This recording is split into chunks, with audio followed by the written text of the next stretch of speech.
국무회의를 시작하겠습니다.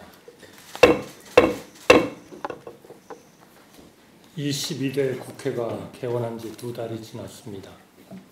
그러나 여야 합의로 통과된 법안은 단 한 건도 없고 정부가 여러 차례 문제점을 말씀드린 반헌법적, 반시장적 법안들만 잇따라 통과되고 있습니다. 이런 와중에 야당은 임명된 지 불과 이틀밖에 되지 않은 방송통신위원장의 탄핵안을 일방적으로 처리하여 방통위의 정상적인 기능을 멈춰 세웠습니다. 누가 봐도 비정상적인 상황이자 국민들께 면목없는 일입니다. 오늘 회의에서는 지난주 국회에서 통과되어 정부로 이송된 방송 관련 4개 법안에 대한 제2요구안을 심의합니다. 이 중 방송법, 방송문화진흥회법, 한국교육방송공사법 등 방송 3법 개정안은 대통령의 임명권을 제한하고 민주적 정당성이 없는 특정 단체가 이사 임명권에 관여하여 공영방송의 공정성과 공익성을 훼손할 우려가 크다는 이유 등으로 정부가 제의를 요구했으며 21대 국회에서 부결, 폐기된 바 있습니다.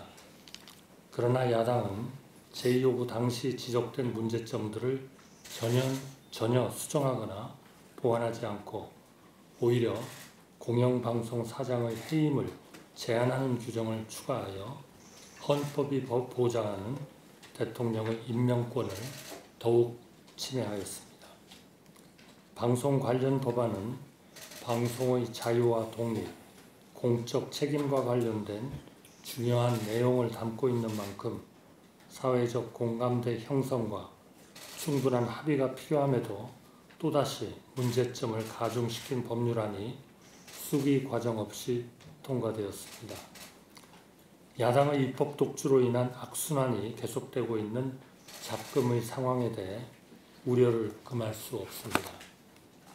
방송통신위원회의 설치 및 운영에 관한 법률 개정안 또한 문제가 있습니다.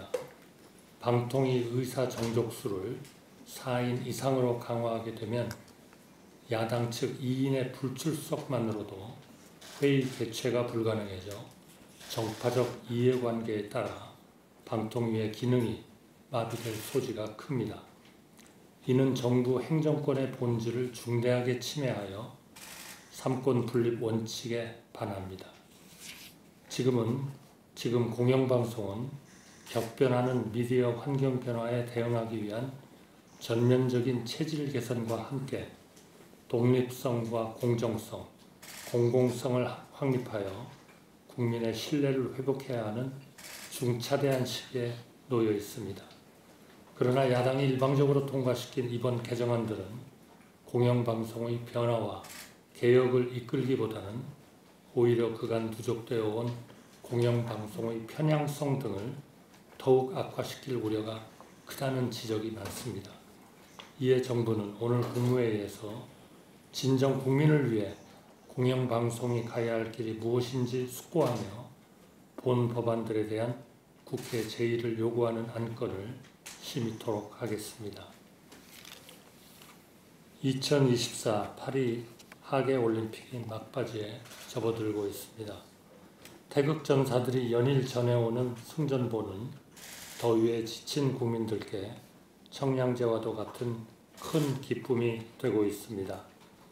펜싱의 본고장 프랑스에서 남자 단체전 우승을 차지한 구본길, 오상욱, 박상원, 도경동 선수, 양궁 최강국임을 다시 한번 입증해준 임시연, 김우진 선수, 역대 올림픽 최고의 성적을 낸 사격의 오예진, 반효진, 양지인 선수, 28년 만에 배드민턴 여제로 등극한 안세영 선수 등 태극전사들이 선사한 감동은 이루 말할 수 없습니다. 뿐만 아니라 동메달 결정전에서 자신을 이긴 선수에게 웃는 얼굴로 축하 인사를 건넨 탁구의 신유빈 선수, 부상을 입고도 끝까지 경기를 포기하지 않은 유도의 김민종 선수와 최조의 여서정 선수 등은 우리에게 진정한 올림픽 정신을 보여주었습니다.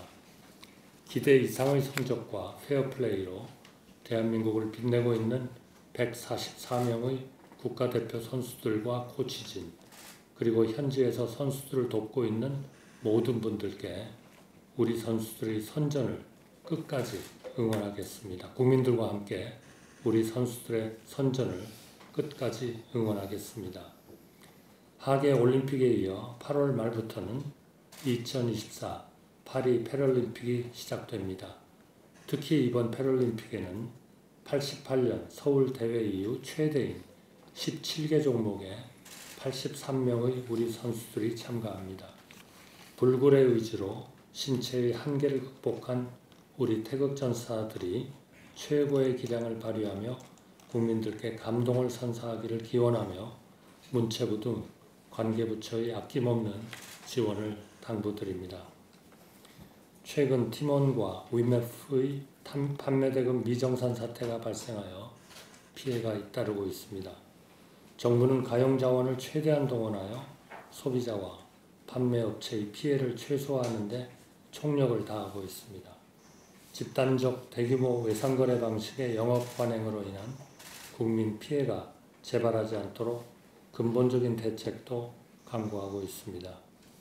관계부처에서는 이와 함께 현장의 법 위반 사례 등에 대한 모니터링에 미흡함은 없었는지 정부의 초기 대응이 국민들의 요구에 비해 한 발 늦거나 안이하게 비춰진 점은 없는지도 면밀히 살펴봐 주시기 바랍니다. 미국의 경기 침체 우려 등 대내외 여건이 녹록지 않은 상황입니다. 이런 때일수록 내각은 민생에 집중하고 국민들의 어려움에 기민하게 대응해야 합니다. 특히 국민들의 일상과 직결된 정책을 추진하거나 현안에 대응할 때 공직자들은 더욱 겸손하고 치열한 자세로 국민들께 더 잘 설명하고 설득해 주시기를 특별히 당부드립니다. 감사합니다.